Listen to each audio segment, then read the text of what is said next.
इससे पहले हम लोगों ने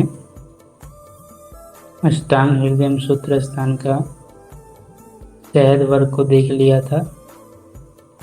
आज हम लोग हाथ से तेल वर्ग को देखने वाले हैं।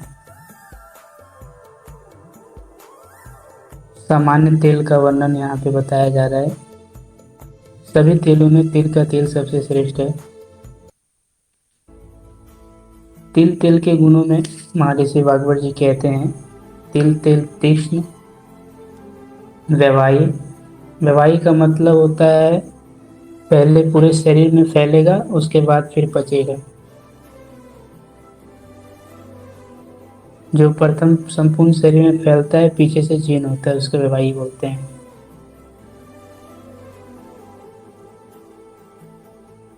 त्वक दोषनाशक, त्वचा त्वचा के रोग को नष्ट करता है। तिल तेल आंखों के लिए हानिकारक है, सूक्ष्म और उष्ण होता है। तिल का तेल स्निग्ध होने पर भी कफ कारक नहीं होता है और कृष पुरुषों को यानी दुबले पतले लोगों को पुष्ट करता है, पुष्ट करने में समर्थ है। अतः ये बृहन कार्य भी करता है और मोटे व्यक्ति को कृष करता है। ये इसकी विशेषता है तिल तेल की, कि तिल तेल मोटे को पतला और पतले को मोटा करता है। तिल का तेल मल को बांधता है, कृमिनाशक है और संस्कार के द्वारा आपने देखा होगा कि तिल तेल में बहुत सारी दवाइयाँ सिद्ध की जाती है। चंदन आदि तेल, तिल तेल में चंदन आदि शीतल द्रव्य से सिद्ध किया जाए तो तिल तेल पित्त शामक हो जाता है और ठंडकता लाती है, उष्मा को शांत करती है।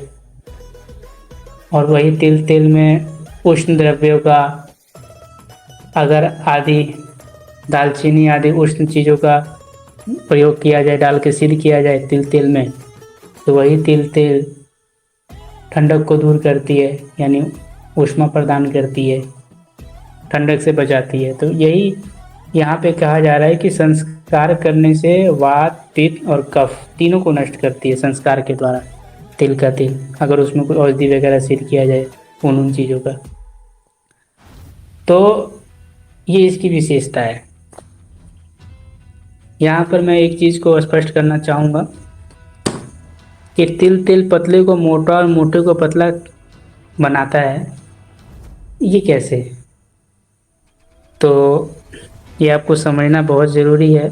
बात यूँ है कि तिल का तेल इसके पीछे कारण ये है कि जो दुबले पतले जो रोगी हो, दुबले पतले जो व्यक्ति होते हैं, कृष व्यक्ति होते हैं, उसके शरीर में जो रस, रक्त, मांस, मेद, अस्थि, मज्जा, शुक्र जो धातुएं हैं, वो धातु जिन मार्गों से होकर गुजरती हैं, तो वो मार्ग जो है दुबले पतले वाले व्यक्तियों में संकुचित होता है, जिसके कारण वो धातु सही से अच्छे से निर्माण होती नहीं, जिसके कारण वो दुबला पतला होता है। तो वो रस, रक्त आदि को शरीर में प्रवाहित करने वाले जो स्रोत हैं, जो मार्ग है, जो रास्ते हैं, वो संकुचित होते हैं, वो सिकुड़े हुए रहते हैं। तो मालिश करने से तेल का जो अपना लेखन सूक्ष्म और तीक्ष्ण, तिल तेल का जो अपना लेखन सूक्ष्म और तीक्ष्ण गुण होता है, तेल अपने लेखन सूक्ष्म और तीक्ष्ण गुणों से जो मार्ग है उसमें प्रवेश कर जाता है। लेखन सूक्ष्म तीक्ष्ण गुणों से मार्ग में प्रवेश करके उनको खोल देता है, स्त्रोतों को, जो सिकरा हुआ जो मार्ग रहता है उसको खोल देता है। और जब वो खोल देता है तो इस प्रकार स्त्रोतों की सुकन समाप्त हो जाने से शरीर जो है फिर जो वो खाएगा पिएगा तो वो फिर जो धातुएं हैं वो अपने मार्गों में सही से प्रवेश करके और शरीर को पुष्ट करती है। तो इस तरीके से हम कह सकते हैं कि तिल का तेल इस व्यक्ति को पुष्ट करता है। उसी प्रकार से मोटे व्यक्ति में यही लेखन सूक्ष्म और तीक्ष्ण गुण के कारण, यही मोटे व्यक्ति में मालिश करने से तेल जो है अपने सूक्ष्म होने से, सूक्ष्म गुण से मोटे व्यक्ति के स्त्रोतों में पहुंच करके चर्बी को कम कर देता है। जो मेदो स्त्रोत में पहुंच करके वहां पे चर्बी को कम कर देता है, इससे वो कृश हो जाता है। तो इसलिए यहाँ पर ये बात आपको समझनी है। तिल का तेल मालिश करते हैं तो आंखों के लिए लाभकारी है, खाते हैं तो आंखों के लिए उतना लाभकारी नहीं है। तो जो नेत्र रोगी हैं वो तिल का तेल कम मात्रा में खाएं। स्वस्थ व्यक्ति आप खा सकते हैं नित्य रूप से, ये आपको समझना पड़ेगा। तिल का तेल काला और सफ़ेद, सफ़ेद तिल का तेल, काला तिल का तेल दोनों ही अच्छा है।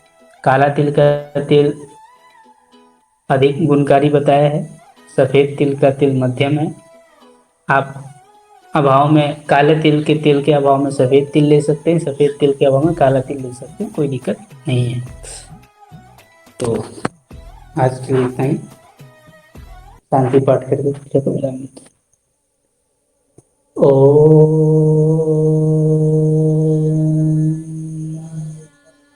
ओ